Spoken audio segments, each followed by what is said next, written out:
We have, I know of one change. Councillor McNally is being subbed by Councillor Paul Kelly. Yeah? That's correct. That's the only apology I've got so far, Convener. I have got a further apology that I received shortly before the meeting from Councillor Redden. There's been an emergency. So do we have any other apologies? Angela, apologies from Anne Weir. Anne Weir, yep. Thanks. Anyone else? Trevor Douglas. Yeah. Trevor Douglas.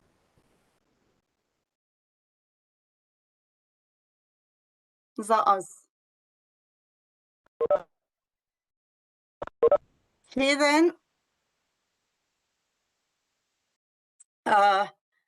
If we can go on to item 1 then in the agenda, and that's any declarations of interest in terms of ethical standards in public life.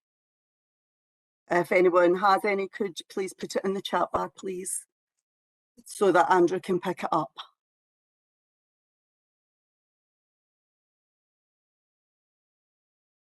Okay.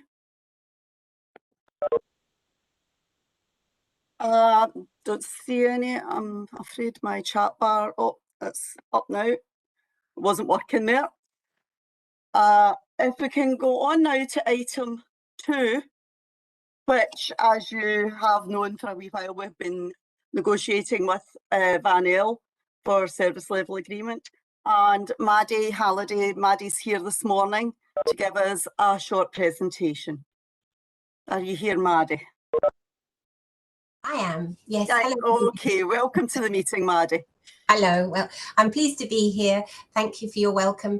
I just wanted to say to Andrew Rose, I just sent you my presentation updated about 15 minutes ago. Did you get it? I did, yeah, I'm all ready to go here. Lovely. Would you be able to share it for me? Yep, I'll share that now. Thank you so much.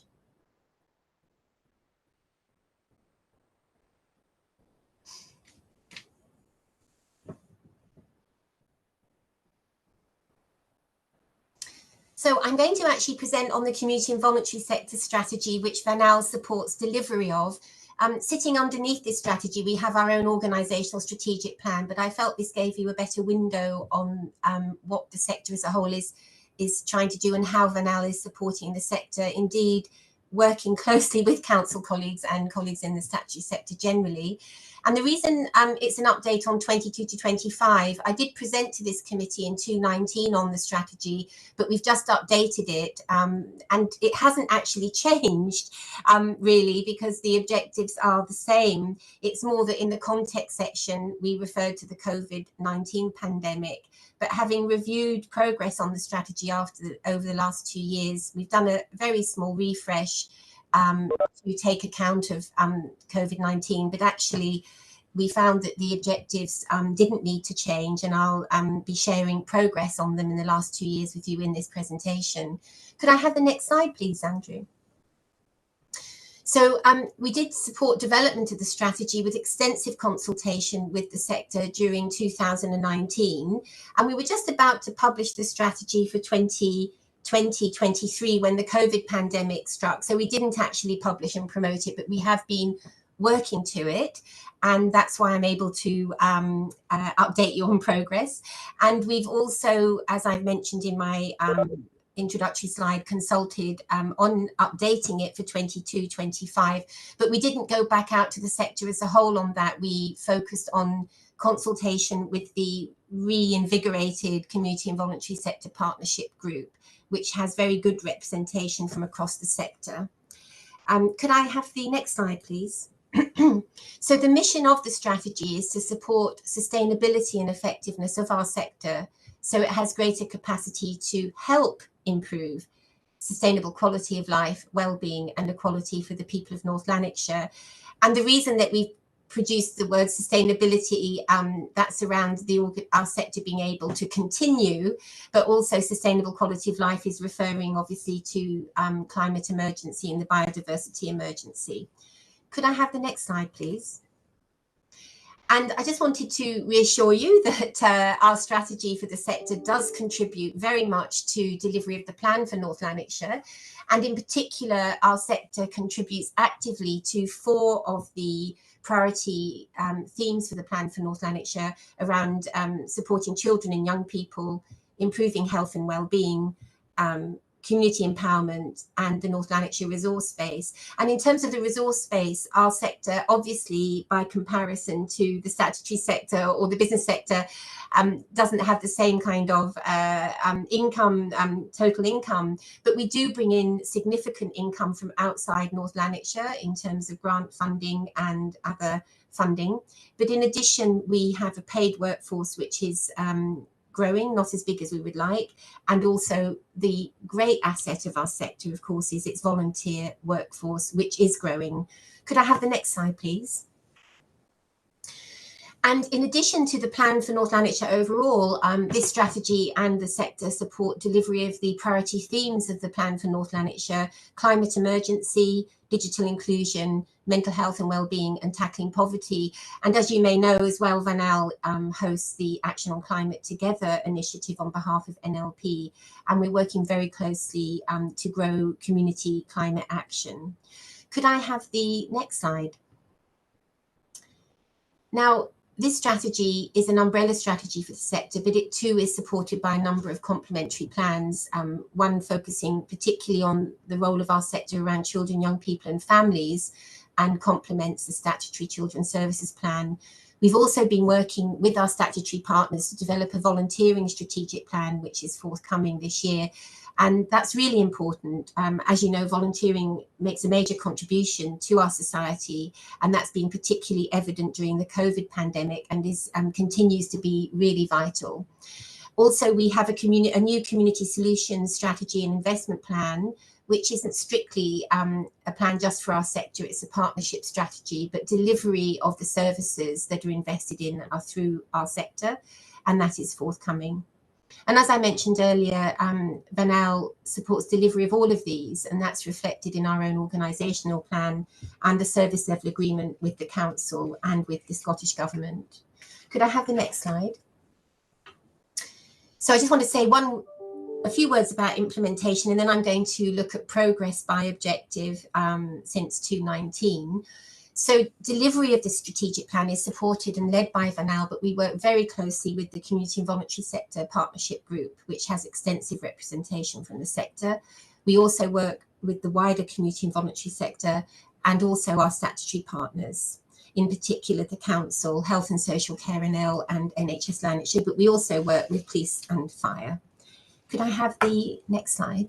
So what I want to do now for the rest of my presentation, which will be another few minutes before I conclude, is I just want to give you a flavour of progress against the 4 objectives of the strategy. And this presentation, I believe, can be shared with you, and also the strategy is available and will be published in the next few weeks, and we can share it with you. The first objective, which won't surprise you, and the priority for our sector always, is funding and people resources.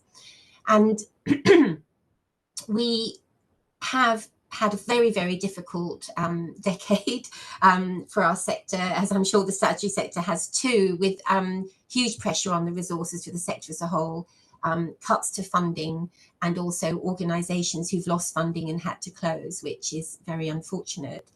But we are continuing to work together, VANAL, working with the Council, NHS and Health and Social Care, and with our sector to support funding in multiple ways.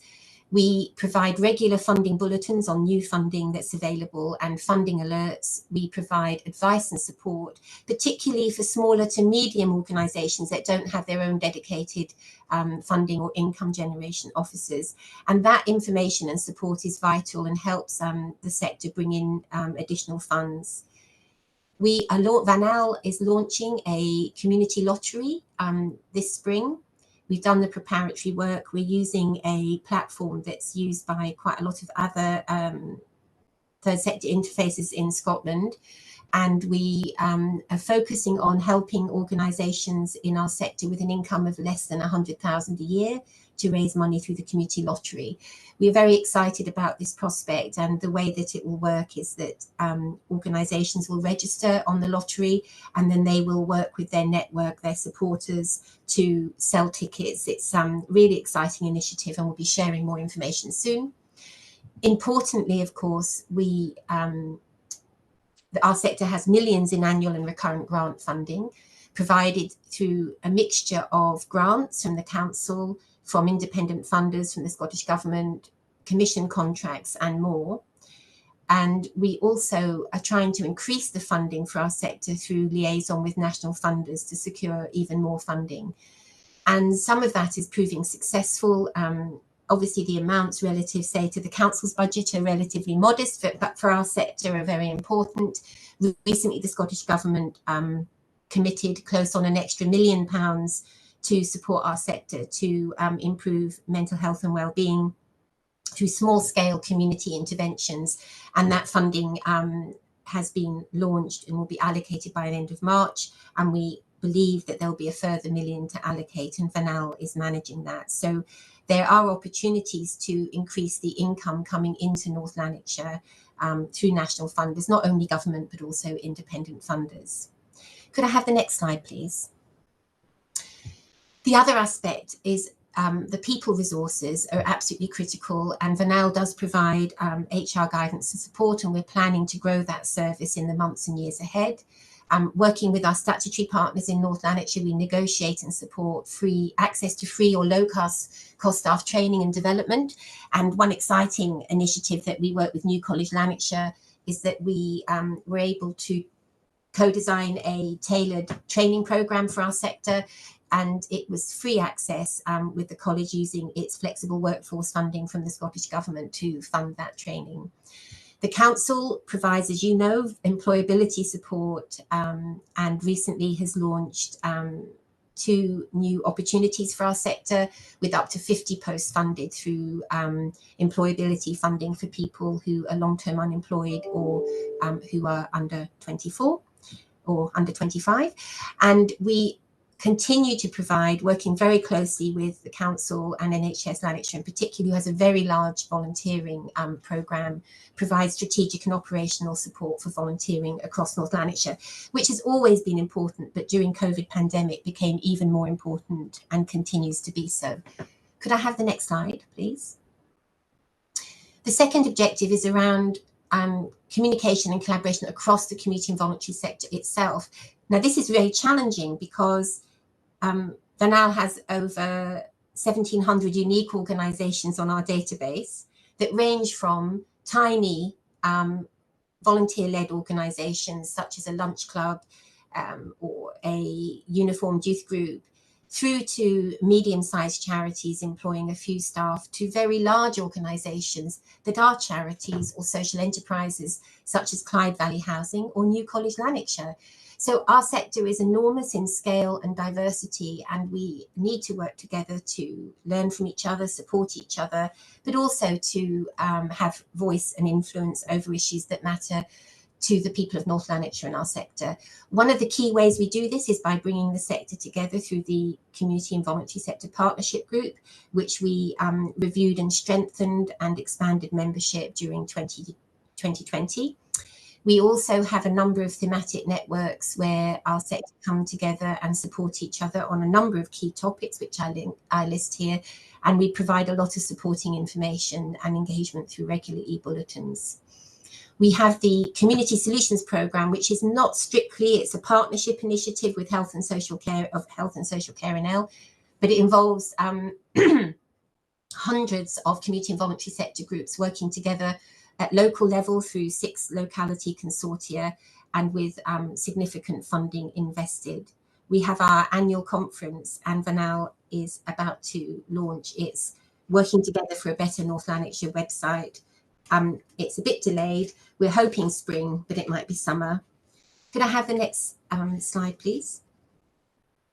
Objective 3 is around improving engagement and influence of our sector in the key partnerships. And this is really important Our sector is embedded in local communities. It is of and for local communities. It employs local people. It involves local volunteers. It provides services to local people. It engages and empowers service users and carers. So it has a huge and deep understanding of local need and what's effective.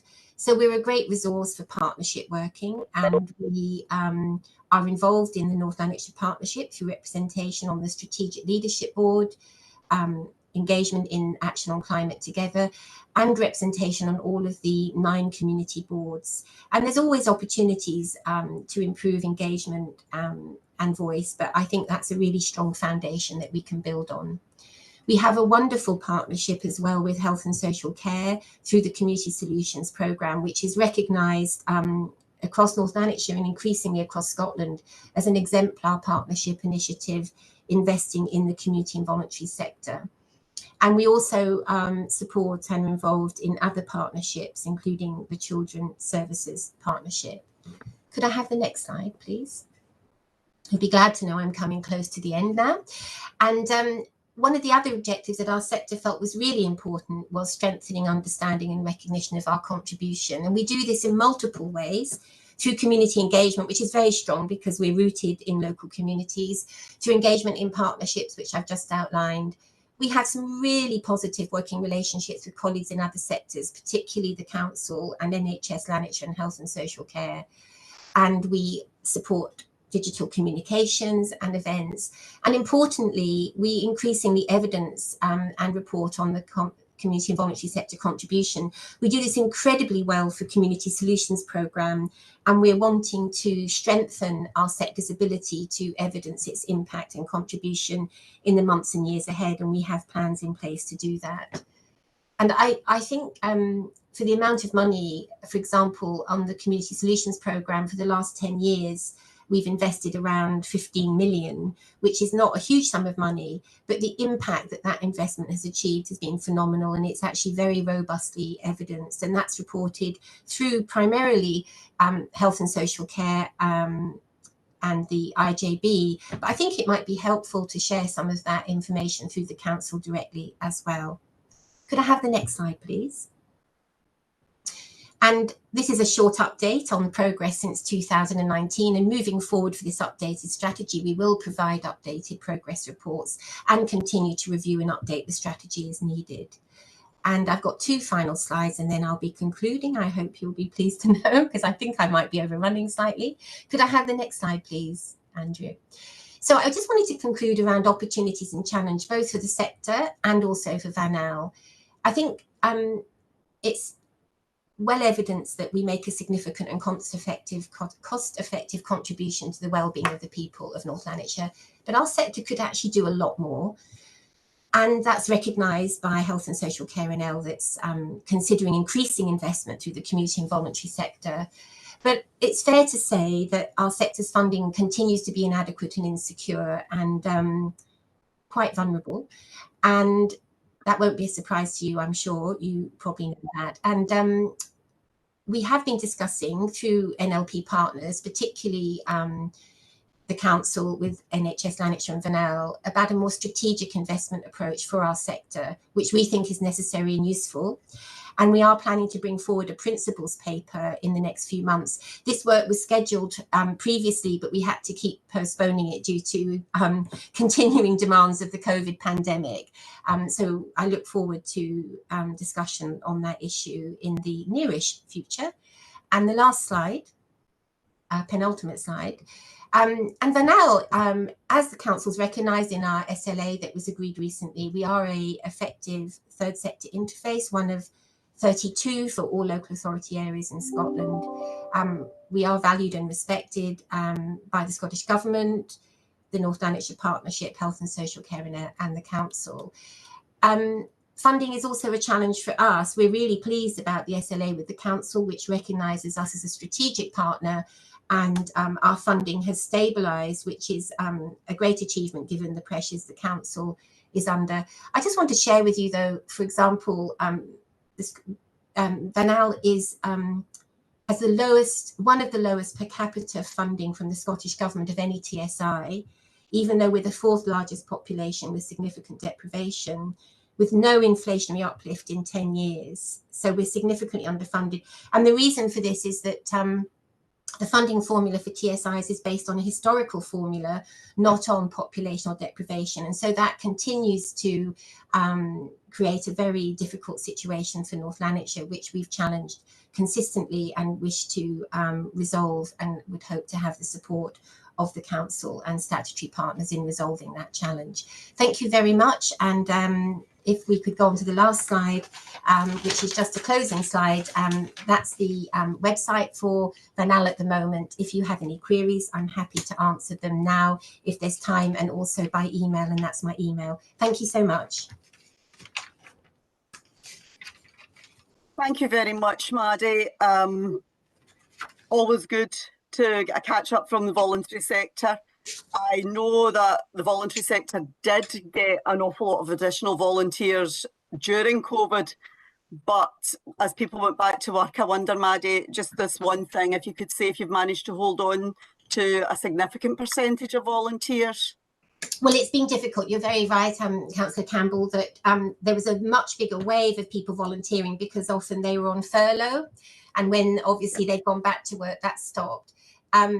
We still, however, do have a healthy volunteering register of people who are still looking for opportunities, and we actively promote. We do have figures which we can share. I don't have them immediately to hand in terms of the numbers that were available during furlough versus now. However, we're still being asked to increase the number, help increase the number of volunteers, and the current social care crisis and staffing, the government is recognising that volunteers may be part of that solution.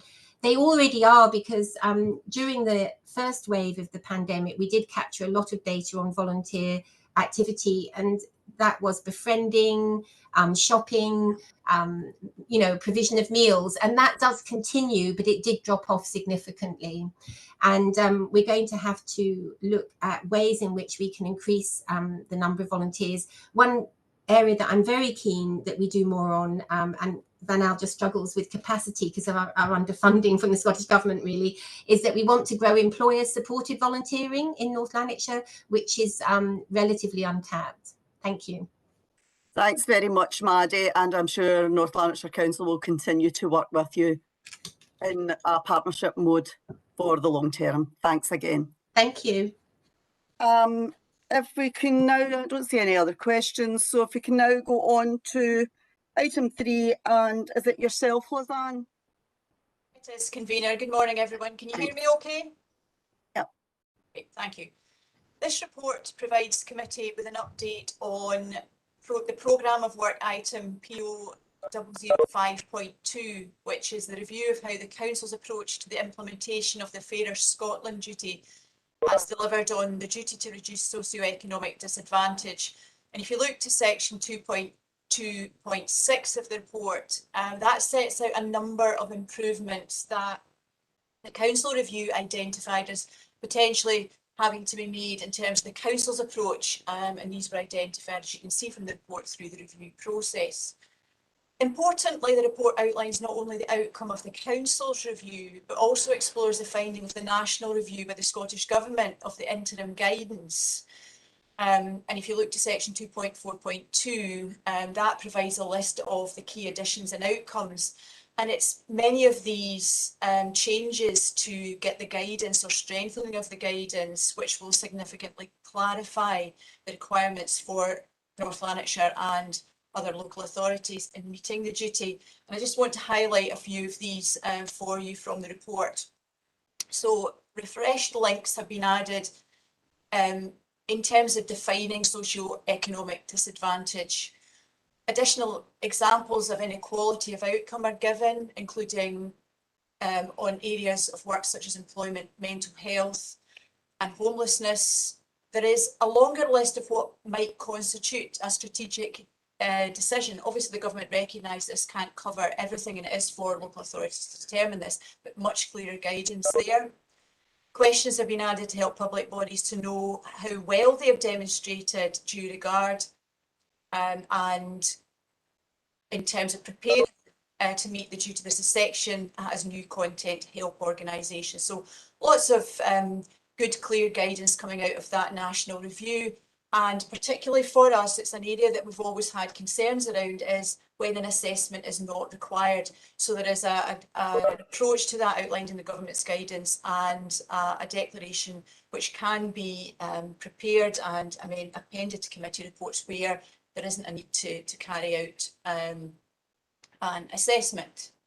So it makes sense at this time to develop a programme of support and capacity building for those developing the strategies and policies, and indeed elected members who are considering the requirements of the duty when considering committee reports. So we are looking at putting in place a plan of work, and this will be overseen by what we're describing in the report as a new equalities delivery board. Now, this is like Digital NL Delivery Board. It's very much about putting in place the plan of work to implement not just the duty, but a number of other strands of qualities work.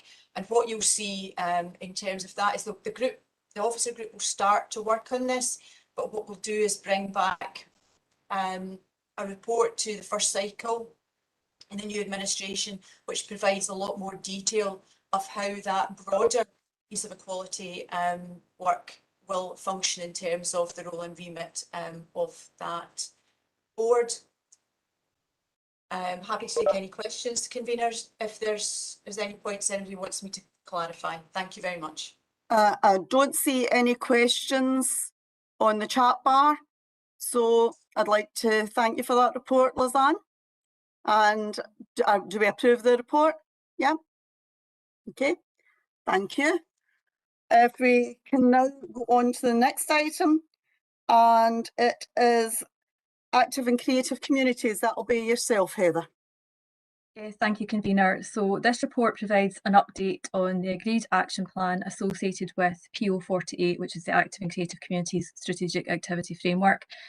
Overall, the strategy delivers support to health and wellbeing, the local economy, education, reducing inequality, and overall supports the Council's commitment to working with local communities. The action plan was agreed at committee on the 23rd of August 2021 and is attached to Appendix 1 for your consideration. Overall, good progress has been made. Those actions which were delayed will be reviewed, and potentially we will be looking to take them forward in the next update of the action plan. In addition to the specific progress outlined in Appendix 1, I would like to draw your attention to paragraph 2.3, which highlights other successful projects in support of the overall aims of the framework. So those that are being highlighted: the launch of Active 65 for those aged 65 and over, launch of Active Teen, which also supports the wider Future Fridays agenda. We've had a better than projected return of our public entertainment programme, and finally we've seen the opening of Cumbernauld Theatre, which is already providing a cultural and community hub with further developments planned in 2022. In paragraph 2.4, I've highlighted two exciting plans for next year. Both are subject to funding approval, but they have the potential to make a really significant difference to the people of North Lanarkshire. So firstly, the Summerlee Master Plan, which will redevelop the park and the surrounding area. Also the development of a high-tech, inclusive digital environment within Motherwell Library. And hopefully I will be coming back to you with a more positive outcome from these funding applications really soon. As noted in paragraph 2.5, we continue to work closely with internal and external partners, in addition to the ongoing work that we have with community groups. We are now looking ahead to the next programme of work, and we will be coming forward with a new action plan to support any updated priorities, as well as continuing to focus on national objectives and our own local context. I'm happy to take any questions. Thanks very much, Heather. I see two questions in the chat bar. Councillor McGowan. Thanks, Heather, for the report. That sounds very positive and exciting. Looking forward to all the developments. I would just like to ask, first of all, the high-tech inclusive digital environment, it sounds amazing, in Motherwell Library. What exactly is included in this, and will it need to be booked? Are there trainers available in the library to support people with it? Another question is, on page 17, the Aquatech was mentioned. Have you any date for it reopening yet? Page 20 is talked about the sports pitch strategy, which you know I'm very interested in for our local football clubs. When will this be published? How's it getting on? We want to make sure our young footballers, when there's plenty of coaches available, have pitches to play on. And lastly, on page 20, it said, I was delighted to see that 700 young people attend projects. Now, when I was at the Transformational Board, which I think is now called Future NL, some of the young people from rural areas said that they would like to get to, you know, these events that were run, but unfortunately the bus service, although they've got a free bus pass now, the bus service wasn't good enough to get them there. Is that being addressed? We wouldn't like anybody left out of that. Thank you, Heather. Sorry for the deluge of questions. That's okay, thanks. Right, hopefully I won't miss anything. In terms of Motherwell Library, so there's a couple of different parts to that, but in relation to the specific one mentioned, effectively what we're looking to do, I suppose, is recreate a similar model to the one that you see at Muirfield. Probably the difference between the work that went into Muirfield and what we're doing is that we will probably be looking to have a bit more of a community focus. It will obviously support the schools and the young people, but we are looking to also reach the mums and dads and aunts and uncles and grannies, so it will be a wider focus. It will require to be booked, yes, but one of the things that we've done very recently is we've introduced digital assistants. So in relation to your point about the trainers, not really there to train people, but they are there to support and facilitate, so they will be there to help people use it and get the most out of it. In terms of the Aquatech, I'm going to check this while I'm not speaking and give you an actual date, but we do have a date for opening. It will be the gym that's opening. The pool isn't in a position to be reopened at the moment, but it's a step forward at least that we're getting the gym. There'll be fitness classes, etc. And I will confirm the date and I will stick it on the chat bar once I stop speaking. The sports pitch strategy, probably if you'd asked me this question tomorrow, I've been able to give you more detail, but yes, it is progressing. We have been engaging with Hubco Southwest that are taking that forward for us. We're just about to appoint a consultant. The timeline for producing the sports pitch strategy will be into the timeline of the new administration. It will be sort of early summer, but that will be coming forward very soon. And I can't really comment on the bus service, I'm afraid, but what I would say is that we do continue to look at what we're providing and where we're providing it. We work with local partners, so you know the work that we do with CLD team in terms of Friday and Saturday night projects, they tend to move around different locations, so we are doing our best to reach out, but I can't really comment on the buses, but I can find out for you if that helps. Thanks very much, Heather. Okay. I'm sure Councillor McGowan will be in there using the new digital system, won't you? I need a trainer. Oh, you'll be fine. Come on, Councillor McGowan, you're much better than you say. I'll do my best. Councillor Linden. Thanks very much, convener. Thank you, Heather, for the presentation. Just a quick question, Heather. You and other officers from the service will be aware of my ongoing questions to the service in relation to accessibility and provision of activities for young people with additional support needs, following inquiries that I received and others received across the authority. In terms of consideration of the future programme of work, and indeed the programme as mentioned in your update, how are we continuing to strive to be able to provide activities for children and young people and indeed families across North Lanarkshire who require additional support needs assistance in providing these activities to ensure high quality outputs for all in North Lanarkshire? Well, Councillor Linden, you'll be aware obviously that I am have moved into education and families, and I'm continuing to have those conversations now. It's a bit easier actually now that we're all part of the same service, so we are continuing to have those conversations. We are coming up to another holiday period. Obviously we've got a few days at February and then we'll be coming up to Easter. I am aware of some of the questions that have been asked. For me, there is a distinction between some of the programmes that might have operated from my own team and the support that needs to be provided to young people with those additional support needs. But I suppose I can't give you any detail other than to reassure you that the conversations are taking place, and in advance of the holiday period we'll be hoping to get that out to the parents so that they're a wee bit clearer about direction. Just a brief supplementary, convener, if you don't mind. Okay, Councillor London.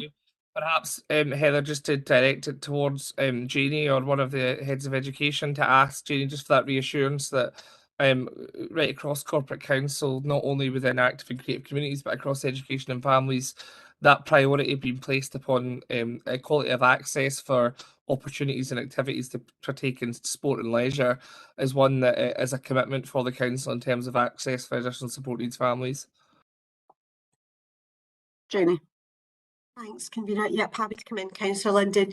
Yes, absolutely. As you'll appreciate, Gerard, who's taken on ESN, is leading on that now. And I know from a conversation I had with him last week about this very matter, that it is being very carefully considered to ensure that access is there. So yes, I can provide that, Councillor Linden. Okay, Councillor London. Thank you both. Okay, I do not see any further questions, but I would like to thank you, Heather. It was a very positive report in so many ways, and it's nice to see that culture and leisure are coming back in, recovering well from the pandemic and all the closures you've had to endure. Thank you. Positive side with the New Cumbernauld Theatre seems outstanding. Well done. Thank you. If we can now move on to the next. Oh, sorry, do we approve the report? Yeah. Thanks, Agnes. We'll move on to the next report. And is it yourself, Matt, the Working with Communities model, or is it Leanne? I'll be myself, convener. Right, thanks, okay. Matt. First of all, apologies. Some issue with the video system this morning. I'm not able to come onto the screen, but if you don't mind, I'll just carry on with the report. That's fine, Matt. Thanks. This report provides an updated position on the work that's been carried out in line with the programme work items PO 56 point relates to 1, 2 and 4, respective to the report on the progress relating to the implementation of the 9 local outcome improvement plans, the establishment of the community board development programme and the creation of the participatory budgeting task and reference groups, work we're now undertaking as part of our operational approach. These areas of work have previously been reported to committee through 3 separate reports. However, the intention is to cover these 3 elements of the programme of work in a composite report. In relation to the 9 local outcome improvement plans, these have now been published, and a composite summary of the like priorities across North Lanarkshire is attached to Appendix 1. An update is also included in the ongoing work with community planning partners via the NLP Strategic Leadership Board regarding the operational partnership support for delivery.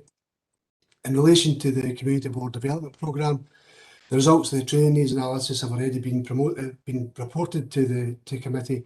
This report provides an update on the key activities which have been in place in relation to the implementation plan, as well as an update on the new proposed timescales for the launch of the programme to all new community boards.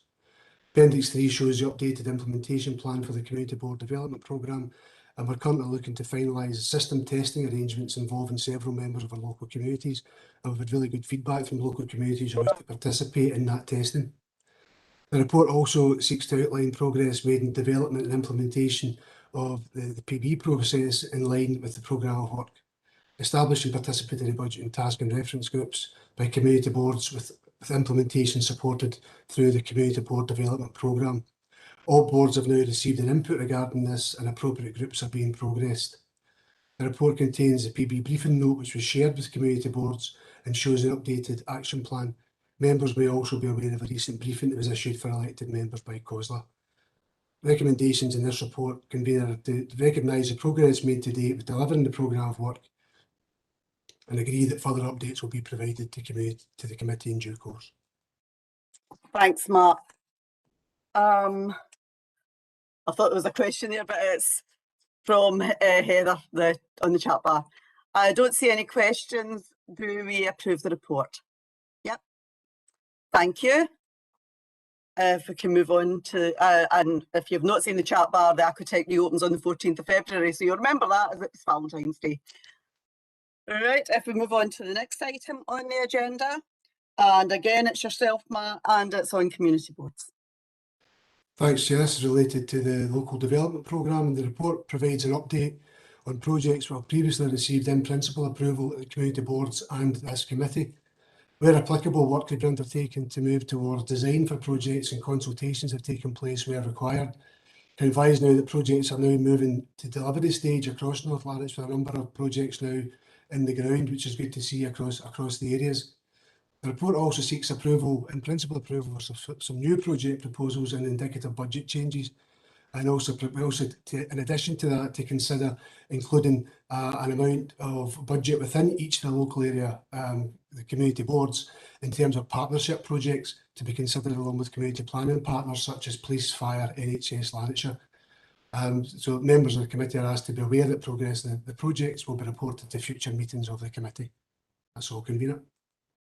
All right. Again, I don't see any questions in the chat bar, and I'd like to thank you for the report. It's certainly I've seen in my own area. I'm sure others have projects taking place. Do we approve the report? Yep. Okay. If we can now move on to the next item, which is Challenge Poverty Week, and that be yourself, John. Thanks, convener. Yeah. Morning, everyone. So this report is to provide an update on the Council's activity for Challenge Poverty Week, which ran from the 4th of October to the 10th of October 2021. You'll see within the report in the executive summary that the themes which are set by the Poverty Alliance are set out there. So it was public services, employment, social security, health, community and local democracy, and environment. So therefore, again, in Appendix 1, you'll see that which we done in relation to daily messages each day throughout the week, but also there's a programme listed there, and again, all of the activity was based around these themes. The majority of the activity that week were taken online, and that was a decision of the subgroup, obviously just because of the circumstances around the COVID restrictions, and obviously guidance and restrictions around mixing and stuff like that. So although there were some face-to-face activity done by the Business Gateway around starting up your own business, primarily, however, it was a mixture of online activity. And some of you may well have taken part in the online discussions regarding for community boards, which again was around sort of kind of highlighting the fact that the Tackling Poverty Strategy and the Local Child Poverty Action Report had been approved by the Policy and Strategy Committee in September, and the fact that the 9 community boards had identified poverty as being a priority for their LOIPs. So it's about linking up those community board LOIPs with the Local Child Poverty Action Report and the Tackling Poverty Overaction Strategy. So I mean, I think those sessions were quite good sessions, and they allowed us to discuss and to make sure that things were linking up very well. I suppose that the main thing looking at, obviously, Appendix 1 is it gives you a flavour of what other activities took place. I'm not going to cover them all, obviously, because it's quite a lot. Appendix 2 provides analysis of, what was, the most sort of kind of which received the most interest during that particular week. And you'll see again within that appendix that active teens and active 65 was quite a popular amongst the residents. The withdrawal or the reduction of £20 that took place on the 6th of October again generated a lot of interest. However, the main that attracted the most sort of kind of interest was stop smoking. Not necessarily surprising, because I'd imagine, obviously with the cost of living, etc., then people are looking at ways to reduce the sort of kind of outgoings. Really, for the report, it's just about the committee we just recommend that the committee endorse the ongoing work to strengthen locality appropriate approaches to tackling poverty throughout the local improvement plans. I'm quite happy to take any questions, Camilla.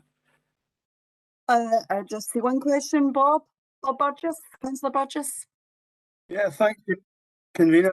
Getting a feedback here, but basically a bit disappointed There's no mention other than cigarette sort of that part of the poverty thing.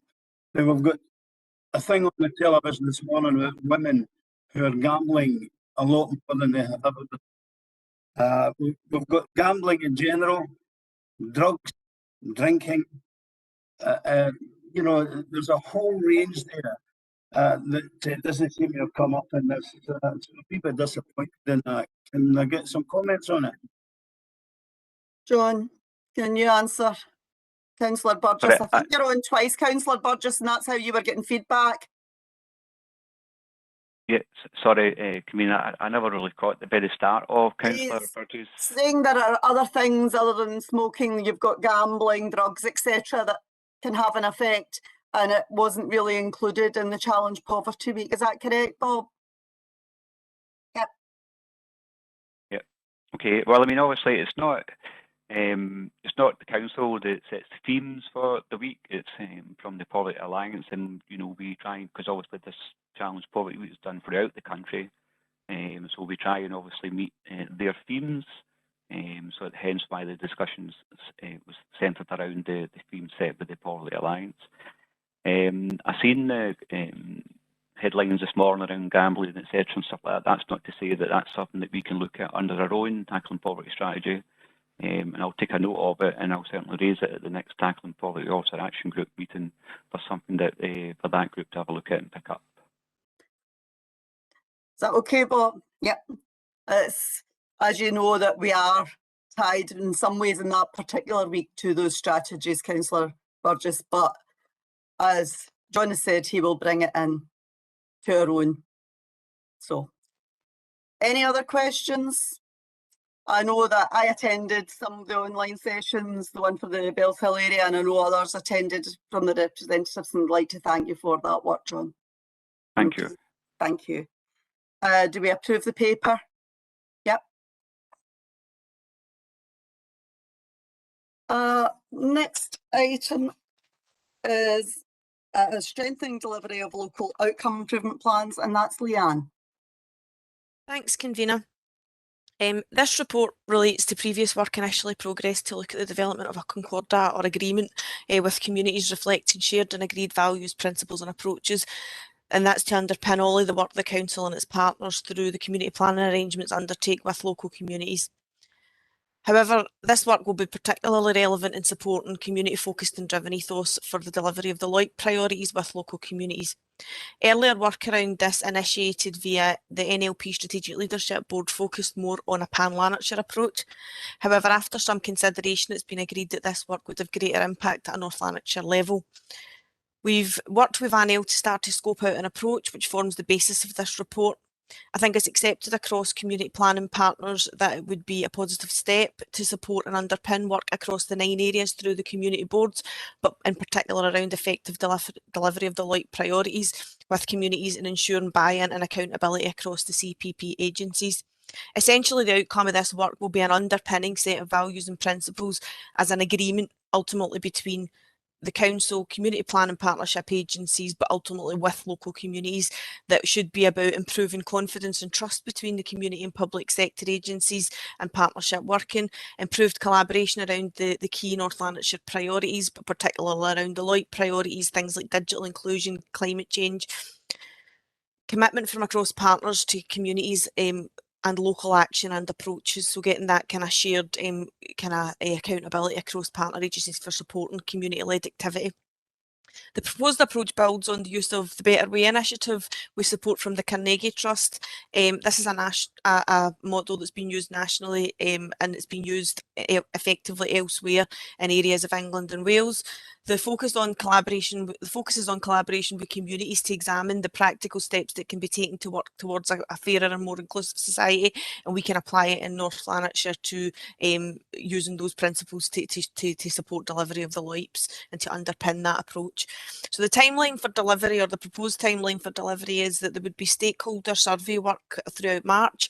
We would undertake 9 local workshops in the 9 community board areas April to June 2022 with a real focus on not just those who already participate through community boards, but really reaching out to those who are less likely to participate in traditional ways, and really getting to some of the kind of, I suppose, the seldom heard groups that we talk about quite a lot. Working towards the production of an agreement with communities to underpin all action across community planning partnership and LOIC priorities later on in the year, to be approved by the committee and the community planning partnership. So the proposal is that VANEL will host and manage the process as in their role as third sector interface, but will work very closely with the communities team and partner agencies throughout all stages of delivery. Committee are asked to endorse the approach proposed, and the one-off allocation of £60,000 to fund this work with VANEL, and to agree to further updates as the work progresses. Thanks, convener. Happy to take any comments or questions. Thanks, Leanne. I just see one question. That's Councillor Brandon McVeigh. Where is she? Thanks, right in the middle of the screen. Hiya. Thanks, convener. Morning, colleagues. Just I'll wholeheartedly endorse this, Leanne. I think it's a very important direction travel signpost here. We have spoken a lot about seldom heard voices, and this is about putting the action into getting the connections to the communities that are not fully represented, or get some diversity there. We know that there are usual suspects who attend a number of our groups, and we're very grateful to those people who come along, but it's also to get that wider world view. We need to have it. It's also about our future proofing, and it's also fundamentally the right thing to do. So I absolutely appreciate that, to bring that diversity and equality of opportunity of participation. We know that it'll mean that we need to change in many ways, I'm sure, in the future, but I think the route map that's here sets that out positively, so I'm happy to endorse. Thank you. I think we would all endorse that, Councillor Brandon McVeigh, but as I have often said to Leanne, seldom heard voices is her mantra. And we hear it all the time, and it's as it should be. It shouldn't. Yes, as you say, we're very grateful to those who are on every committee in their town, but we do need a wider representation of voices. Great thanks to the communities team for the work they're doing in that respect. Do we approve the paper? Yep. Okay, if we can move on to the next item. That is the grant awards, and it's yourself again, Leanne. Thanks, convener. So this is the standard annual report containing information regarding the grant award applications for funding for 2022-23. The recommendations for allocation of funding are attached as the appendix to the report. The report assumes a similar level of budget as was allocated last year of £570,000, and the recommendations are obviously made pending council budget setting. A total of 78 applications were received for the 2022-23 programme, 28 of which are new applications to the programme. The total amount requested from community groups and organisations was over £2 million. This is significantly higher than the anticipated available budget of just under £571,000.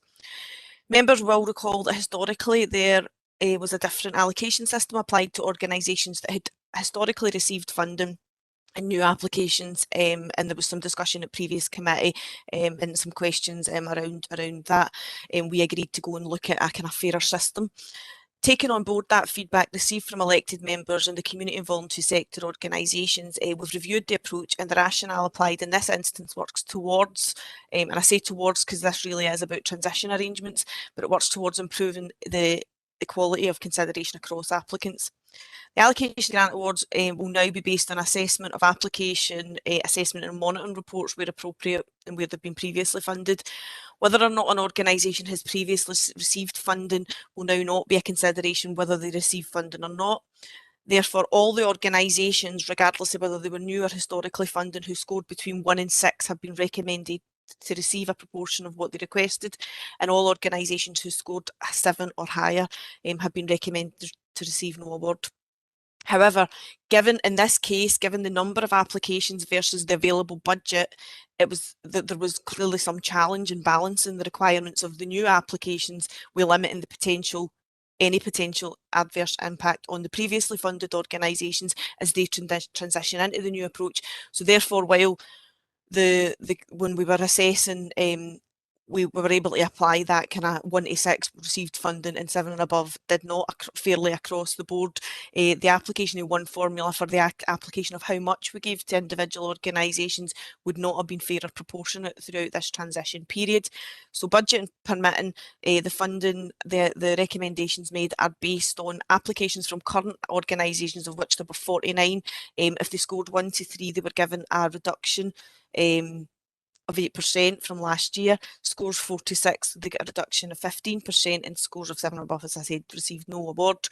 For new applications, of which there were 28, scores of 1 to 3 were awarded 20% of the request. Scores of 4 and above were awarded 15% of the request, and 7 and above was no award. I hope that elected members can see the rationale for this as we transition into a fairer approach. It was because we were able to base the allocations for previously funded organisations on historical information and previous allocations that they had, whereas newer organisations were potentially applying for, you know, higher amounts, and we weren't really able to apply any reduction to that other than based on what they had requested. So it was a challenge given the budget available. The grant award application assessment criteria has now also been updated to reflect the priorities within the plan for North Lanarkshire, and there's a link in the report if the elected members want to view those, and they're currently being updated to reflect the climate action priorities for the council. It's also proposed that the council allocate £9,856 to Club Sport NL to continue to deliver their SLA with the council. That will be reviewed again next year. And committees also asked to approve an allocation of £6,470 from the 2021-22 grant award programme to be awarded to the Lanarkshire Muslim Welfare Society. So committee is asked to approve the funding recommendations in the appendix to the report, endorse the updated guidance and criteria for the grant award programme to reflect the priorities within the plan for North Lanarkshire, as well as the change in the process for allocation of funding based on the scoring set out in section 2 of the report. Approve an allocation of £6,470 from the 2021-22 grant award budget to the Lanarkshire Muslim Welfare Society. Thanks, convener, and again happy to take any questions or comments. Councillor Cameron. Yes, thank you, convener. I apologise. I initially missed it, but I'm actually a board member of one of the applicant organisations, so I need to leave this before any decisions made or questions asked, please. Okay, Councillor Cameron. Councillor Cameron, I'll just place you in the lobby now. Okay. Councillor Brannan McVeigh. Thanks, convener. I've just got a question regarding process and a comment on the transition criteria. Did the applicants have the criteria at time of application, Leanne, or was that revised internally? So they applied under one criteria and are assessed under another? Can I clarify that? Sorry, no, on you go. No, answer that and then I'll come in with a supplementary if that's okay, convener. That's okay, Councillor Brannan McVeigh. So they were. What we share publicly is the criteria for assessing whether they get, and assessing their application, and what was published and sent out is what was used to assess. So no, it wasn't a separate set of criteria that was used. What we then changed, and that we don't necessarily publish other than through committee reports, is how we allocate the funding after after we've undertaken the assessment. So there's the criteria for funding and the application that they submit, and then all of the applications are assessed and we apply a score to them. We then take those scores and the report that comes from the assessment, and as officers we look at the available budget, the amount of applications that we have received, and the amount, what that amounts to, I suppose, the value of those, and we then, because it depends on, some years we have a higher number of applications than others, so we can't necessarily always apply the allocation of funding. It can't necessarily be a standard approach. It kind of depends on the amount of applications we have against the amount of budget that we have available. So we try to be as consistent as we possibly can be, but that information was not shared and it wouldn't tend to be shared. That's more about us looking at the allocation of the amount that we're going to recommend to give to organisations, as opposed to what we're assessing them on when they first submit their application. I hope that makes sense. But it does, Leanne. Okay, Councillor McVeigh. Thanks for that. That is helpful to me. The reason I raise a concern is I'm very aware as I look at the list, very diverse list, which is great to see and good to see new applications as well as established ones there.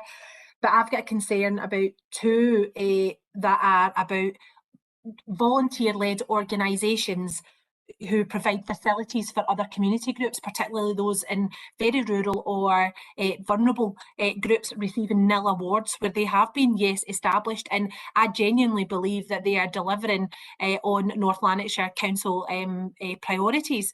And I'm gravely concerned that these small applications that they've made have not been awarded.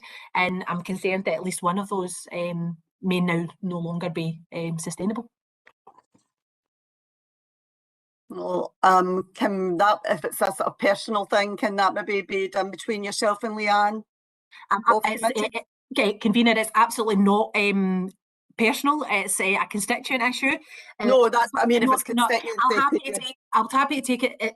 Two that I've identified, yes, are in my ward, and I'm happy to take that up with Lizanne and Leanne. Happy to do that. But for me, it's about understanding how these long-established volunteer-led facilities have not been able to be successful under the new criteria, and it's just about me being able to unpick that. But I'm happy to take that separately. With that in mind, Convener, can I ask that the agreement, the reduction or nil award for these two be suspended until the discussion has taken place? Would that be possible?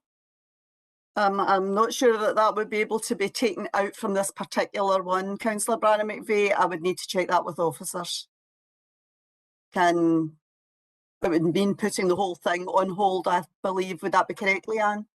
I appreciate you want to carry on, but if we can at least leave the door open for these two organisations pending the discussion, I would appreciate that. Thank you. Would that be a possibility, Leanne, Lizanne? I'm certainly happy to have discussion with Councillor Brannan McVeigh around the individual organisations, and also happy to offer support to those organisations to look at alternative approaches. It was a very challenging situation this year with the amount that was requested on the basis of the amount that we had available, and given that we had also been asked by elected members to look at a fairer system for the new applicants. So it was quite challenging to try and balance that out and to have minimum effect, and that was why we had to just take the decision that if they scored at the earlier part of the process 7 or above, we were not able to recommend funding.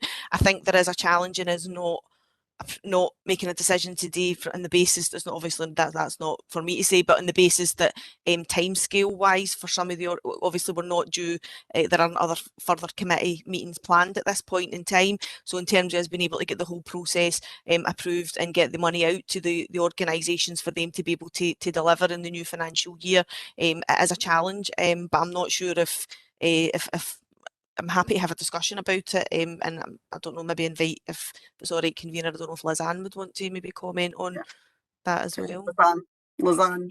Yeah, if I could come in. There is precedent for us being asked by committee to review nil awards in the past, and what we've done is allowed the predominance of the report to go through and be approved. Obviously, notwithstanding the financial implications of doing that, we could commit to reviewing the groups that Councillor Brannan McVeigh expressed concerns around, and then come back with a report to a future committee. But notwithstanding that, it might have implications for future award programme funding. But as I say, we've done it before, so we could do that.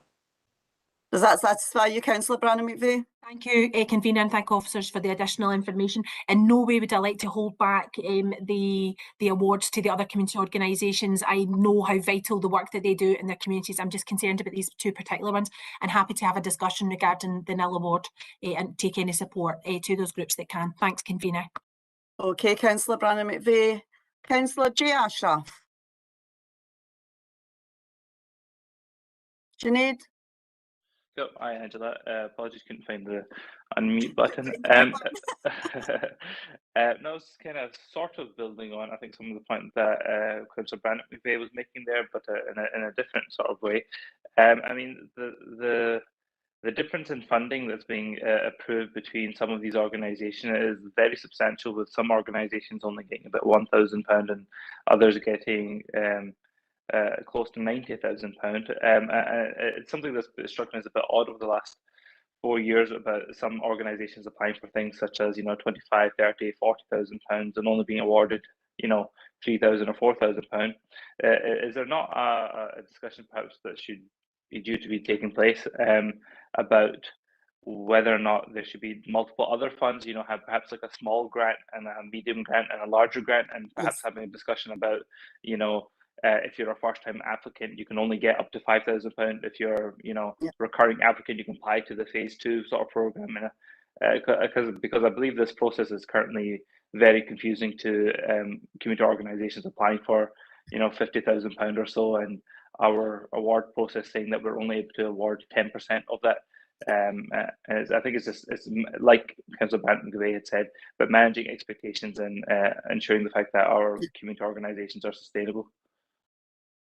I think that's why there are the changes taking place. Councillor Ashraf, would you like to comment, Leanne? Yeah, Councillor Ashraf, and thanks, Councillor Campbell. I think we are aware that the process in the past hasn't necessarily been as fair as it could have been, and I think that's why we're trying to shift the process. And I did try to emphasise throughout the report that this is about transition arrangements, and it is trying to move towards a fairer approach, but one that also recognises that there are organisations that potentially depend on this funding or have done, and we need to be careful about how we transition into the new arrangements. But also, absolutely, there is a big difference, and I think the next report that I'm going to talk to around, the model for how we resource, I suppose, the community and voluntary sector, there is a recognition that needs to shift into a much more kind of community focused that aligns better with the priorities that our communities have set for themselves. So I won't say too much more about that, because that is the next report that I will cover at today's meeting. But I think there is absolutely a recognition of that. I think it was very challenging this year, just with the number of value of applications that came in with the available resource, and we just had to find a way to kind of make that work within the criteria that we had set. Is that okay, Councillor Ashraf? Yeah. Yeah, definitely, and I really appreciate the focus of the council's taking on promoting obviously a diversity of applications as well. I think that's an incredible focus and something I've repeatedly said at this committee, and I'm glad that's very much been taken on board. So thank you very much. Okay, Councillor Burgess. Sorry, Chair, on Council London. Oh, I'm surprised. Yeah. Can I ask the award here for 43,000, which is substantially higher than the rest of them? It looks like a limited company. Can you tell me what it is that's getting such a large sum? Sorry, what one was that? I'm trying to pull up the report just now, Councillor, but I've just jumped around. Sorry, can you say that again? Uthio in Bells Hill. We can say again, we can certainly provide information to councillors on the individual applications. Obviously, different officers and different groups of officers assess different applications. But certainly they would all have been assessed for that basic criteria to make sure that the type of organisation that they were was eligible to apply to the funding. I don't necessarily have the information in front of me about the specifics of what that organisation are providing, but I can certainly get that for you, councillor, and give you a bit more information out with the meeting. Is that okay? If you could, Leanne, that's lovely. Thank you. Thanks. I don't see any further questions. Do we approve the report with the discussion that's still to take place regarding 2 organisations? Do we agree? Approve? Yep. Convener, can I just yes, of course you can, Andrew. For the benefit of people watching who won't have access to the chat bars, just to clarify that Councillor Linden did declare an interest in the item and he was removed from the meeting just to provide an audit trail. Yeah. And before we move on to the next item, we'll need to wait on Councillor Cameron and Councillor Linden coming back in. Yep. That's them back in the meeting now, That's them convener. back in. Right. Okay, gentlemen, welcome back. If we can go on to the next item, which is again Leanne, as she said, she was going to be on next. Thank you. This is my last one, you'll be glad to know.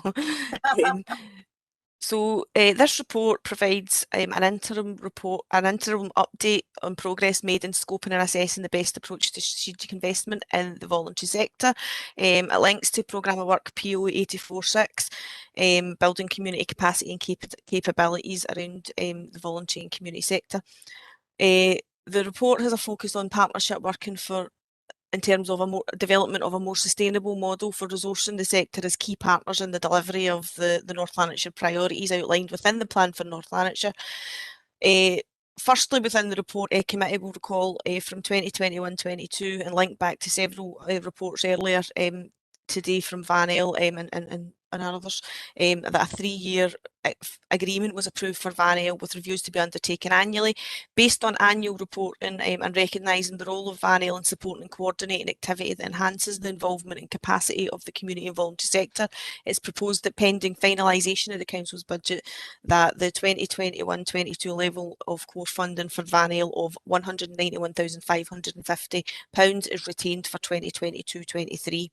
The service level agreement is attached as an appendix and also reflects the additional one-off payment that we mentioned earlier of £60,000 related to the engagement and co-production with communities around the Concordat mentioned in the earlier report. So more broadly, progress with the agenda around the kind of framework for resourcing the voluntary sector. Key kind of progress updates that I would want to highlight to you is that work is underway to draft a framework for guiding the resource to the sector, and again that's more about the principles that we would adopt across the community planning partnership that we would be able to apply across any decisions around resourcing the sector. But there's been some work undertaken to define community anchor organisations as key support and capacity building mechanisms for wider sector activity. Scoping work to identify opportunities to test a community-led funding model for council resource for communities better aligned to the community board and LOIP model. Early work to develop the community concordat, which we discussed earlier on, and exploring opportunities to define and better embed community wealth building across key policy and strategy areas. Members will recall that previous updates around this agenda had a focus on moving to a commissioning model, and significant work has been undertaken to scope out this between North Lanarkshire Council, NHS Lanarkshire and Van El. We continue to develop this work and use it to ensure that there's a shared framework, as mentioned earlier, and principles for resourcing the sector to eventually be applied across all resources available from public sector and beyond. A draft of the framework will be presented to committee later this year. However, much of the learning from this work and with the sector throughout the pandemic particularly has highlighted that it's unlikely that we would arrive at an approach that serves all purposes across all agencies and funding sources, and that the very nature of working with communities makes the idea of true commissioning quite challenging. We're therefore looking at how and where we can develop a model that shifts from the traditional grant making approach and what perceptions I suppose are of commissioning to a model that we're referring to as community focused funding, I suppose, or resourcing. This is reflective of the emerging approaches being developed through the 9 boards aligned to their LOIPs and best use of resourcing approaches such as local development programme, participatory budgeting approaches and use of an alignment of community benefit contributions. This would reflect co-production and joint planning with the 9 distinct communities while ensuring that the council maintains oversight and governance around financial management. Essentially, the aim is to develop a partnership programme between the council and local community and voluntary sector. So hypothetically, the model would focus on supporting a range of projects and activities that strengthen communities and create opportunities to meet the priorities within the plan for North Lanarkshire, but most crucially through the delivery of the 9 LOIPs. The initial work that we've been looking at, so I suppose essentially what we would have is a framework with values and principles that we've applied across the community planning partnership to guide any allocation of resource or agreements around resource with the community and voluntary sector. but here we're looking specifically at how we could explore how, for example, the grant award programme that was mentioned in the previous report, how that programme could potentially be better invested to fund local activity to support the light priorities for the 9 board areas.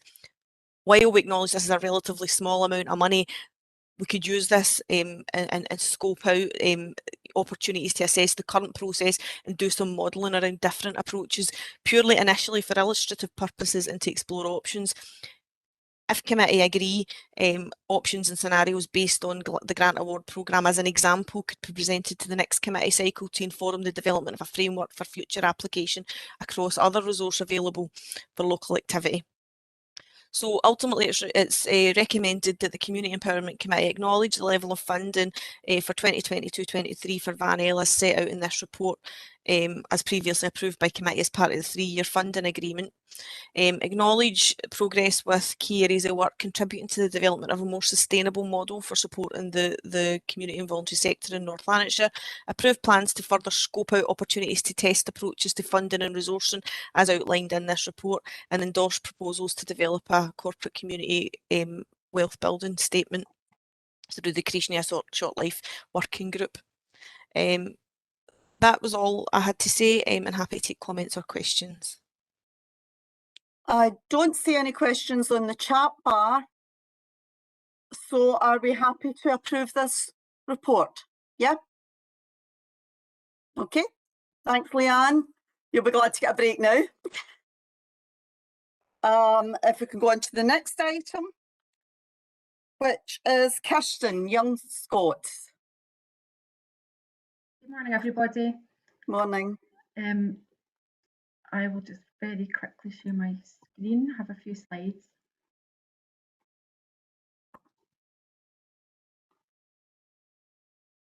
Okay. So this report provides an update on Young Scot services as we use them in North Lanarkshire. So here in North Lanarkshire, we continue to harness the Young Scot services to engage with our young people, mostly on an online or digital means. The services available are enabling us to inform our young people, to remove barriers to their participation, to support their health and well-being, their attainment and their social activities, amongst other things.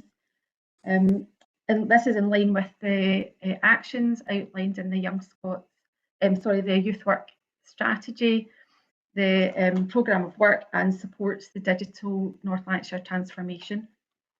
So I've just got a few of the main points to cover here.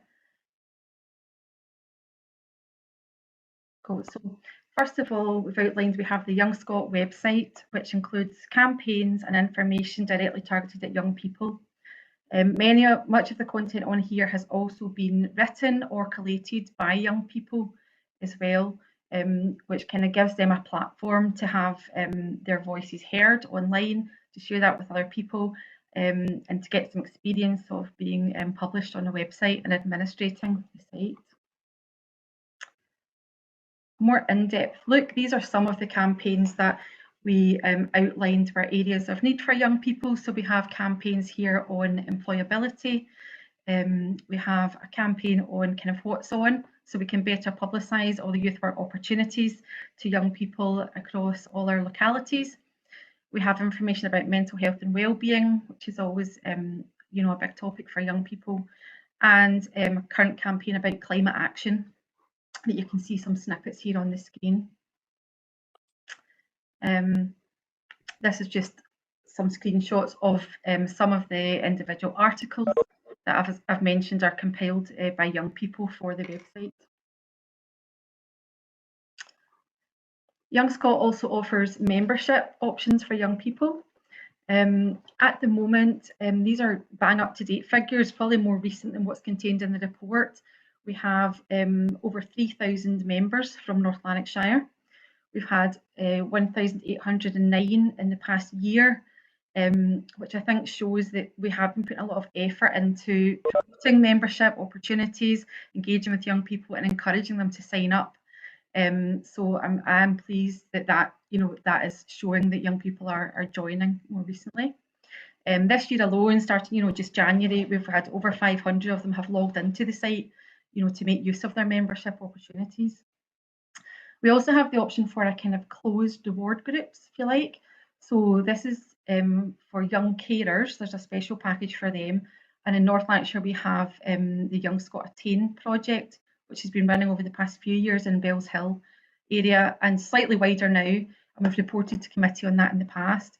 So that kind of exclusive closed group, if you like, has 52 members.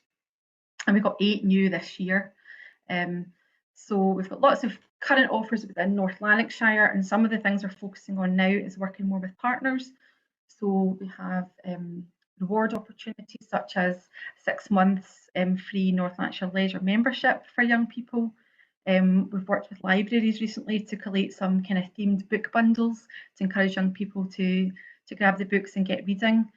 We've also been working with colleagues over in the culture service to promote tickets for some of the shows that are coming up. You know, in the Motherwell Concert Hall, for example, that are appealing to young people. So just like trying to broaden the opportunities that are available to young people and link them into kind of positive activities while supporting the recovery in North Lanarkshire. You'll see there, this is one of the reward points codes that young people can claim when they log into their membership. This one's from the Future Fridays programme.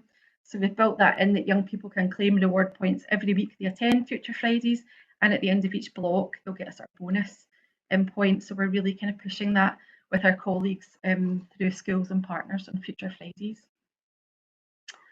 Next, we have access to discounts with your Young Scot card. So we have our own local discounts. There's a few outlined here at the top, for example, with leisure services, local coffee shops, real-time music studios there. And there's also loads of national ones, kind of big high street names and things that are popular for young people. Save some money with those. The card itself, I'm sure you'll know by now, it's a smart card. It's free for all 11 to 26-year-olds. In North Lanarkshire, we have a really good, very high uptake of the card in the high 90%. And we're about to, quite soon, we'll be launching our kind of bulk upload of all primary 7 pupils being offered the card. It gives them access to those discounts that I've mentioned across Scotland and wider. It's also a proof of age card that young people can use, accepted kind of nationally, and it gives access to school catering facilities in the canteen. It can act as their sports membership card and their library card as well. So it's kind of multifunctional. So I mentioned in the report we can also link Young Scot services to engaging young people in the kind of democratic processes. So just recently, at the tail end of 2021, we held the Scottish Youth Parliament elections, and young people voted using their Young Scot card online on the website. So this time around, we received over 8,000 votes in that election, and we got the results pretty much instantly. And in other areas, there's also, like across Scotland, there's also been examples of participatory budgeting using the online platform and the card. So that's something we're keen to explore here in North Lanarkshire. In addition, we can host online surveys on the website so that we can gather the views of young people. And you'll see in the report reference to the lockdown lowdown surveys that have taken place nationally.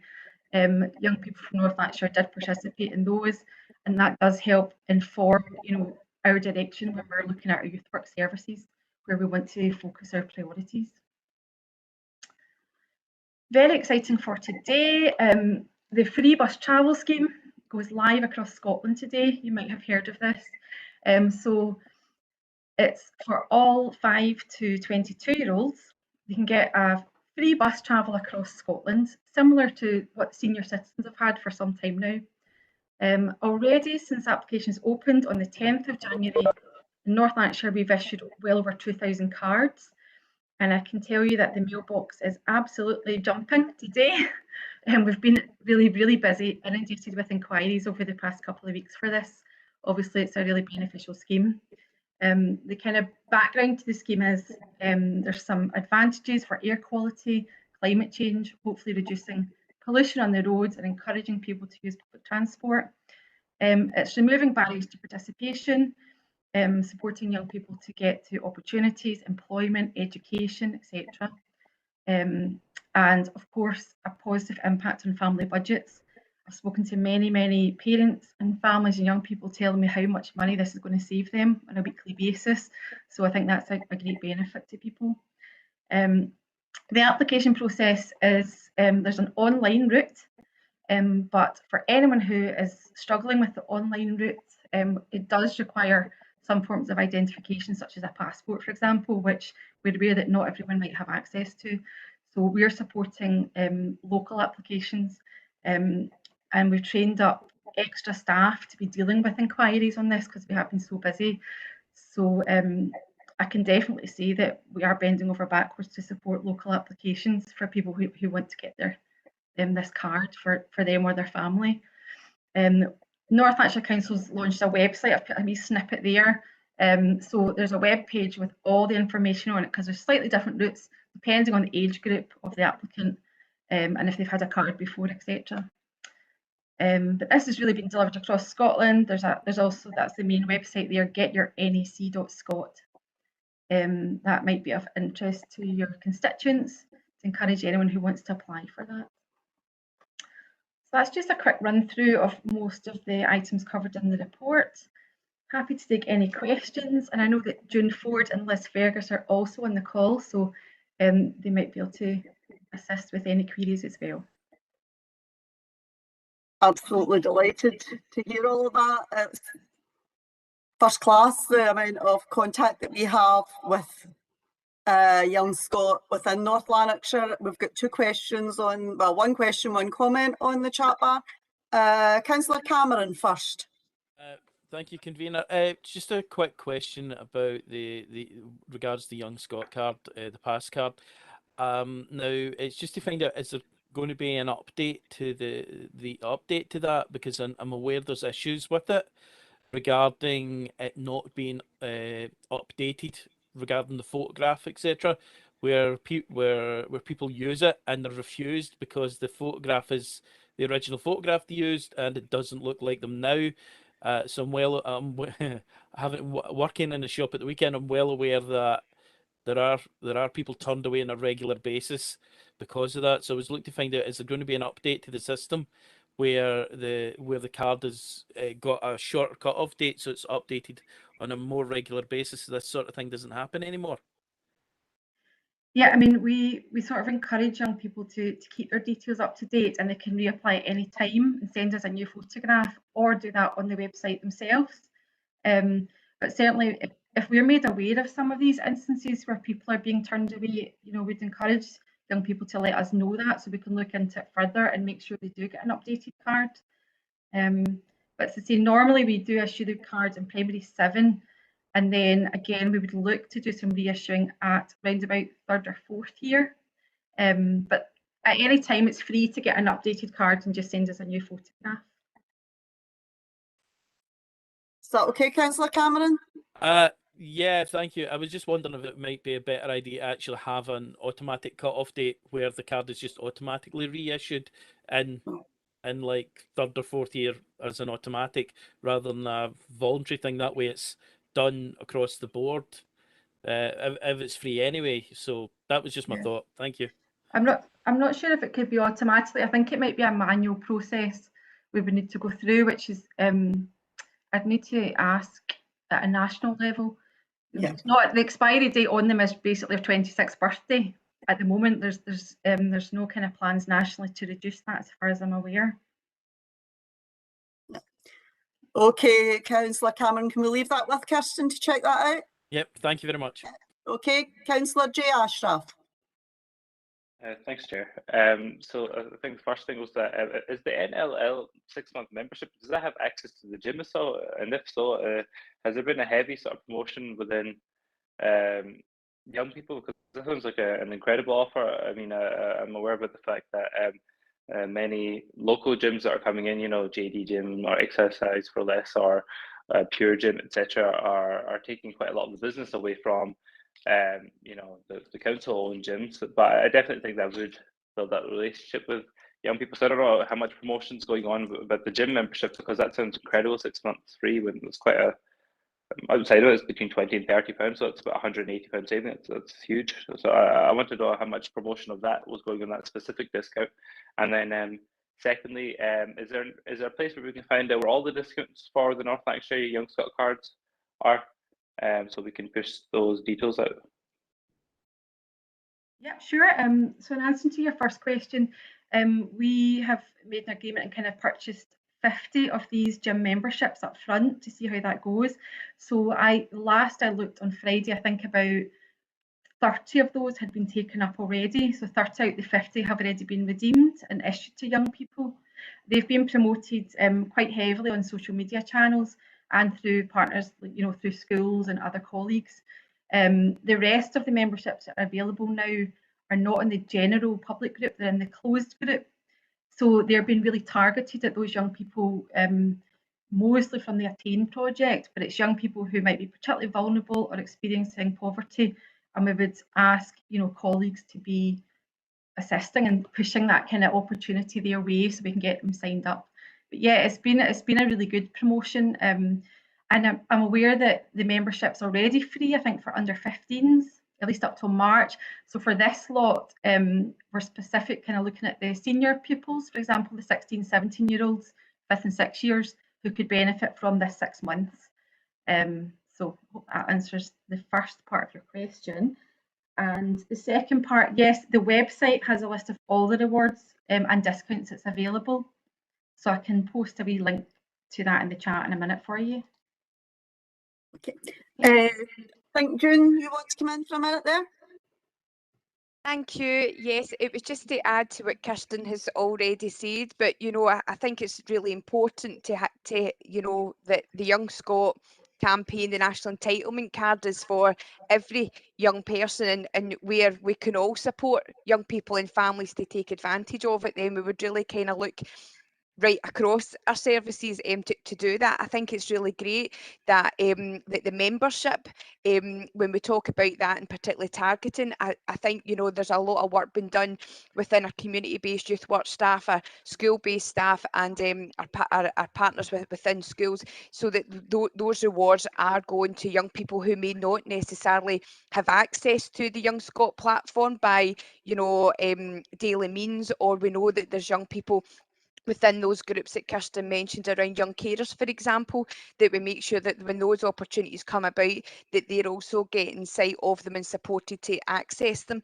as well, which I think is really important, because most of our staff will know the young people as well who will need that support. So I think that the membership, the closed groups, is working to young people's advantage as well. And just to know also about the free transport, is that it's been very, very busy, and we have been promoting it, but we've been promoting it with the view that probably between February to the Easter break is that we will now be doing much more promotion.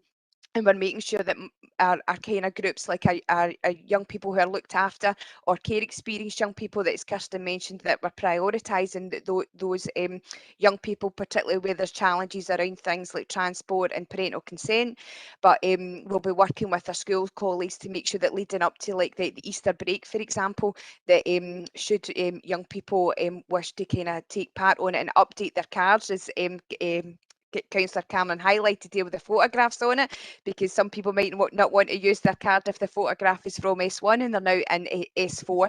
But that's where we'd be encouraging young people to access the site, and where they need support, they can do that in schools, and they can do it through our youth work services and our partners as well. So it's been a very, very busy time, and I think just to add it, I think Kirsten and the admin team are doing a power of work to make sure that the young people for essential travel certainly have access to it. And the turnover, I think, is between like 3 and 5 days at the moment, which I think is really good. Thank you. Thanks, June. Thanks, and thanks to Kirsten for putting up all the links, and thanks to Stephen for going to use the national promotional material. Everything helps. And another thing for Councillor Ashraf, on Heather's paper you would see about the promotion that's been going on for the 15s and under. It has been very well supported, and if we can get our young people involved, it will be outstanding. They'll be starting off fitter and getting into that way of working that they'll go to the gym, they'll do exercise. So thanks to all. Now, I think we've still got Councillor McGowan with a question. Yep, Agnes? It's not a question, really. Well, one small question in it, but it's just really a comment. I just wanted to thank Kirsten for her very motivating report. Unbelievable what has been done for young people. Fantastic. And what a powerful card this is. June mentioned about the young carers, you know, getting support from it. That stood out for me when I read the report. Also, the fact that young people that take part in the Future Fridays initiative, I think that is an amazing initiative, and we want all young people to be involved in that and get a variety of different experiences. So the fact they get rewards for that, and of course the free bus travel is that'll make a huge difference to young people. But we still have to work on the bus companies and make sure that they run routes to all the right places so that all young people can fully access their free bus travel. So I think we need to keep pressure on the bus companies to make sure that the routes go to the right places. My small question is, when is the bulk upload to P7 going to happen, or has it happened? Because my granddaughter is in P7 at Now Top and was telling me about this wonderful card that she's going to get, and she certainly can't wait. So has she got it yet? I'll see her on Wednesday and I'll ask her, but I'm just looking forward to her getting it because she's ecstatic about it. Great, I'll Thanks look very into much. it. Not quite. We not in a normal year, we sort of start that process in February and work through the spring. And it's really intended to get the card into their hands by the time they're going on their high school induction visit days, which is usually May into June. So that's the kind of time scale. There's quite a long lead-in time because there's so much process involved. This year, I'm looking at the processes again because it's slightly different. Now we have the online channel that people can apply for. We've dealt with many queries from 11-year-olds in P7 who've already got their new card because they wanted the bus pass, for example. So I just have to look at the whole system again so we're not creating duplicates and we can manage the process. But it'll be, I would estimate, springtime.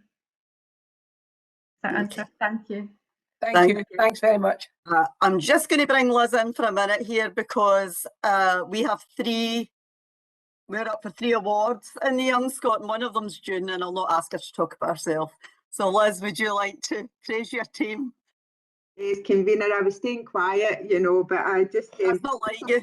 I know, just a couple of things. What I would also say, you know, when you benchmark our performance against the other local authorities, you know, as with the SYP online elections and with the uptake of Young Scot, we are still up there, you know. If we're not the highest, we are one of the highest, you know. I think we are the highest in Scotland, so we have really maintained the infrastructure around Young Scot because we feel it's so important and such an integral part for young people, and it brings so many benefits. And I know that in some local authorities with the onset of the free travel, that's caused a lot of issues because they've let their infrastructure fall and been able to respond, you know, to the kind of distribution of the cards, whereas we've been absolutely fine, and our commitment to Young Scot will continue. So that was just the kind of first point, that we are still kind of sector leading in that work.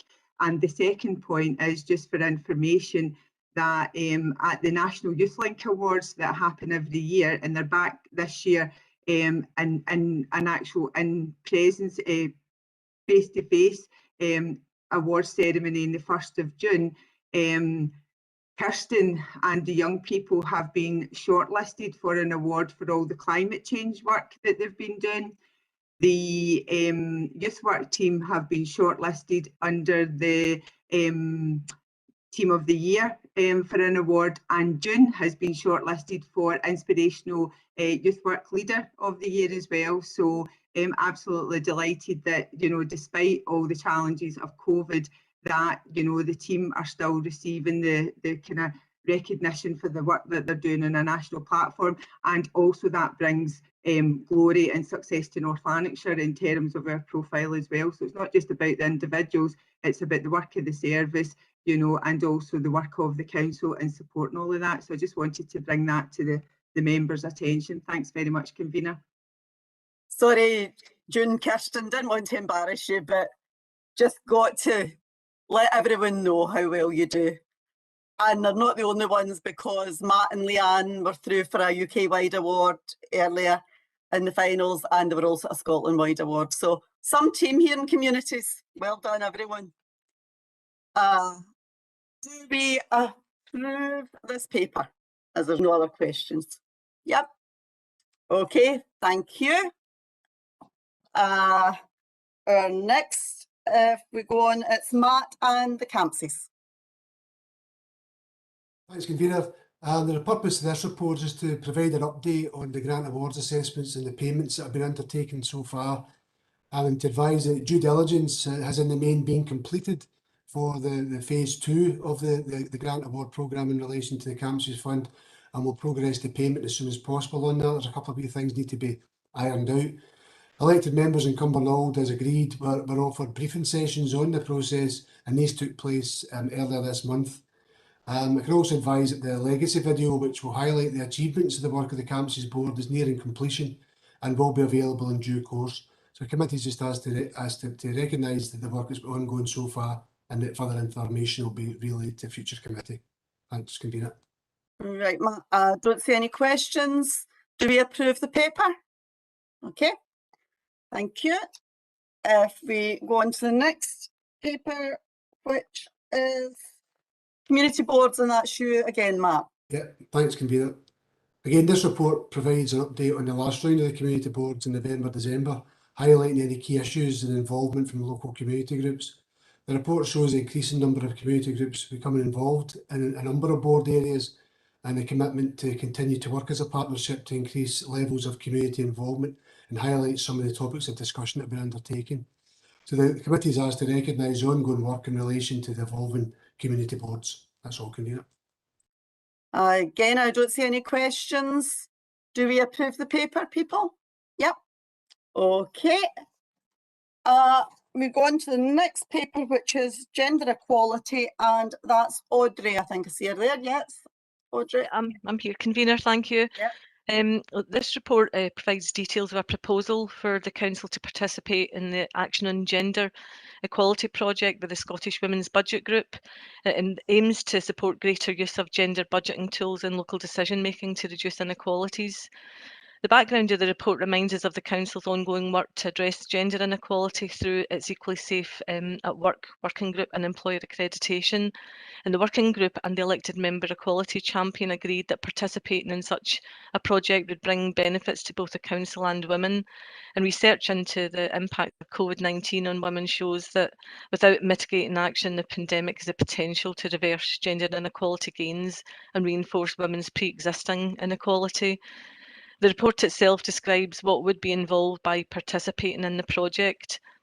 2.1.1 lists the benefits to the Council, including building the knowledge of key staff and elected members regarding the role of intersectional gender analysis within policy and budget decision-making process, and assisting the Council to meet its public sector equality and Fairer Scotland duties to advance equality and tackle socio-economic disadvantage. 2.1.2 discusses the specialist resources and support that will be provided by the Scottish Women's Budget Group, including free training and mentoring support. And 2.1.3 details the ask of both officers and elected members by signing up to the project, and that includes commit that 75% of elected members will attend a 2-hour briefing on gender budgeting and their role, commit that staff at various levels and services will engage in training sessions, that both elected members and key staff participate in focus groups in a survey, and provide access to the Council's equality impact assessment and budgetary paperwork governed by a confidentiality understanding. The project will take place over a 3-year period beginning immediately. The aims of the project directly align with the plan for North Lanarkshire, with strengthening our understanding of gender budgeting processes and embedding these across the Council to ensure challenging inequalities is at the forefront of our decision making. And the committee is asked to endorse the participation in the Action on Gender Equality project, from theory to action, and agree to the implementation of the training as detailed in section 2.1.3 of the report. And that's a quick resume of the report. Right, just one question for you, Audrey, and that's Councillor Brannan McVeigh. Heather. Thank you, Convener, and can I thank you for including this report at the committee. I think this is a really important report. This is a step in making equality impact assessments much more meaningful and understood about the work that we are doing.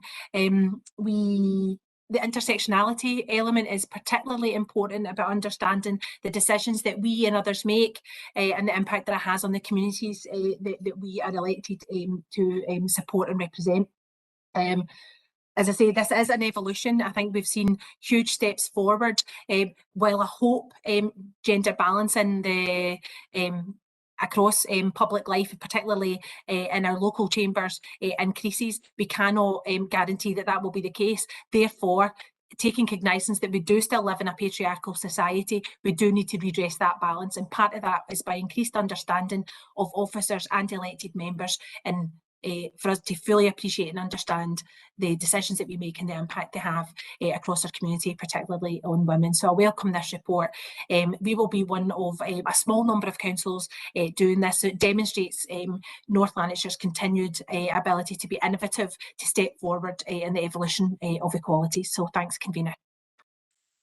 Okay, Councillor J. Ashraf, Junaid. Yeah, thanks, Chair. I'd like to echo the words of Councillor Brannan McVeigh there as well. I'm incredibly jealous of the fact that going into this process of immediately doing this training, that this wasn't actually here at the start of our council term, and I'm hopeful that with the new councillors coming in here have the support here for them. I do think we should be going above and beyond the commitment for 75% of elected members to attend the 2-hour briefing on gender budgeting, and should aspire to do 100%. Above and beyond that, I think this is an incredible step forward in the fight for gender equality.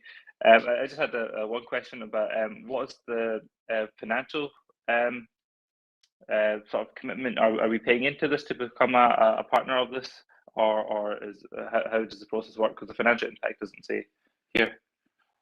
Audrey. It's entirely free. I think it's supported through the Scottish Government. They've been the Scottish Women's Budget Group have accessed funding from the Scottish Government to ask 5 local authorities to participate. So for us, it's really the commitment, to work towards this project wholeheartedly. So no financial implications apart from the benefits that it'll bring to reducing gender equality across our authority. So I hope that answers. Thanks, Audrey. That okay, Councillor Ashraf? Yeah. Yeah, fantastic. I'll chase Audrey up with another email just to learn more about this, because I definitely think we should be getting on top of this and doing this wholeheartedly, as you said. Yeah. Thank you. Don't see any further questions. Do we approve the paper? Yep.